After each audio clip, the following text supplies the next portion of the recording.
Assalamualaikum warahmatullahi ta'ala wabarakatuh. Kembali lagi kita di channel Makrifat. Tajuk pada hari ini ialah Hakikat Al-Quran.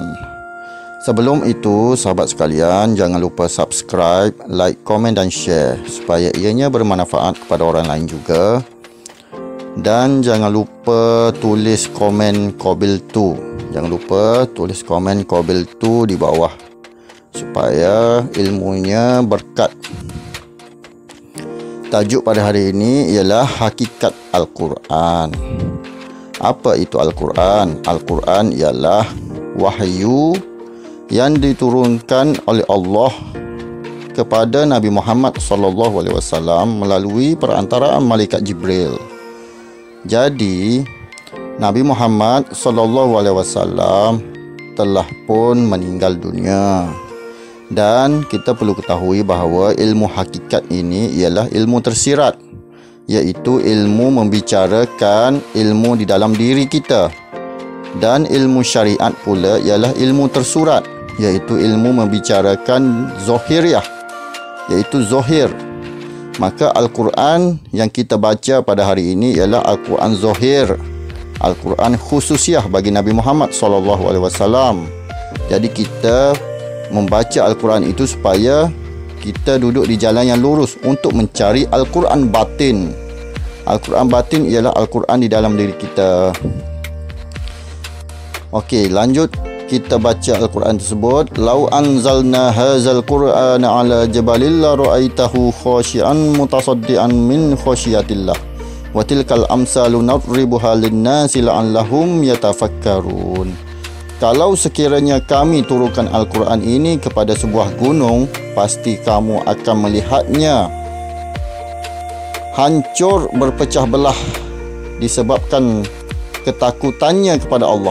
Dan perumpamaan itu kami buat untuk manusia supaya mereka berfikir. Apa maksud ayat tersebut?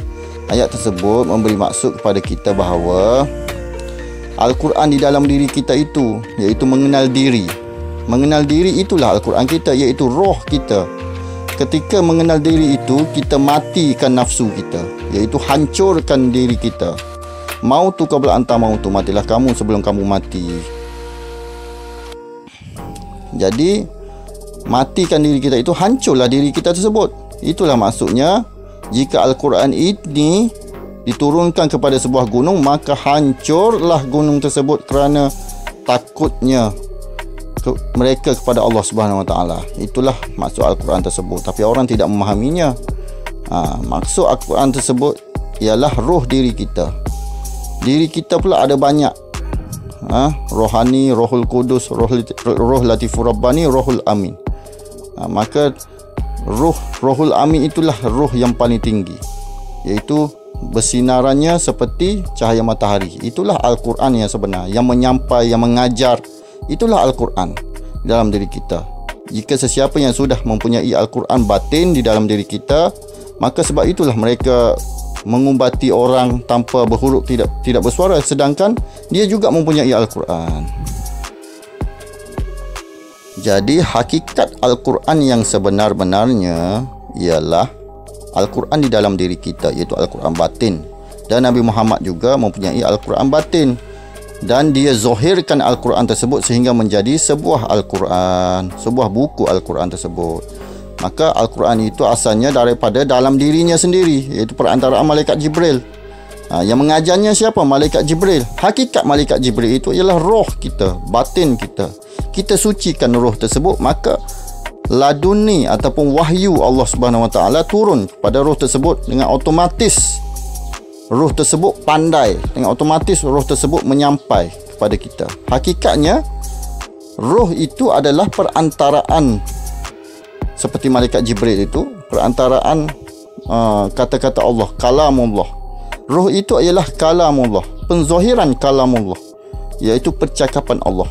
Kalamullah itu ialah percakapan Allah. Penzohiran kalamullah itu ialah roh. Maka roh itu yang mengajar kepada kita. Itulah hakikat Al-Quran, iaitu dipanggil ilmu laduni. Ilmu laduni itu ialah Al-Quran dalam diri kita. Kalau Nabi dipanggil wahyu, kalau kita dipanggil laduni. Semoga kita semua mendapat Al-Quran batin ya. Al-Quran batin itu adalah sunnah batin Rasulullah sallallahu alaihi wasallam. Kerana Nabi Muhammad asalnya mendapat Al-Quran batin, kemudian dizohirkan kepada Al-Quran buku. Dia ada Al-Quran Zohir dan Al-Quran Batin. Al-Quran Zohir untuk syariat, Al-Quran Batin untuk hakikat. Dua-dua perlu berjalan. Perlu rujuk juga Al-Quran Zohir untuk mendapat Al-Quran Batin. Al-Quran Batin itu perlu disucikan. Mana perlu berzikir, perlu solat, perlu beramal untuk mendapatkan Al-Quran Batin itu. Al-Quran Zohir ini ialah jalan, iaitu peta, petunjuk untuk mencari Al-Quran batin tersebut. Kalau sesiapa yang membuang Al-Quran Zohir, orang tahu itu ada Al-Quran batin, maka dia buang Al-Quran Zohir, maka dirinya kafir. Jangan dibuang Al-Quran Zohir. Itu ialah peta kita, itu ialah petunjuk bagi kita untuk mencari Al-Quran batin ini. Dan sesiapa yang membuang Al-Quran batin, maka hukumnya fasik.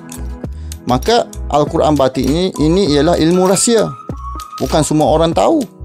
Kita kena faham Al-Quran batin dan Al-Quran Zohir. Al-Quran Zohir untuk syariat, Al-Quran batin ialah untuk hakikat. Dua-dua kita perlu mengaji. Sesiapa yang membuang Al-Quran Zohir, maka dia kafir. Sesiapa yang membuang Al-Quran batin, maka dia fasik. Semoga semua mendapat ilmu pada hari ini, iaitu Al-Quran di dalam diri kita, hakikat Al-Quran sebenar. Maka Al-Quran Zohir juga tidak boleh dibuang, kerana itu ialah petunjuk. Al-Quran batin juga hendaklah berusaha untuk mencarinya, iaitu dengan beramal soleh. Dengan berusaha beramal soleh, dengan zikir yang banyak, dengan solat tahajud yang banyak, dengan istighfar, dengan solawat, dengan zikir, barulah dapat. Semoga ianya bermanfaat semua. Jangan lupa share, jangan lupa tulis komen tu. Wassalamualaikum warahmatullahi taala wabarakatuh.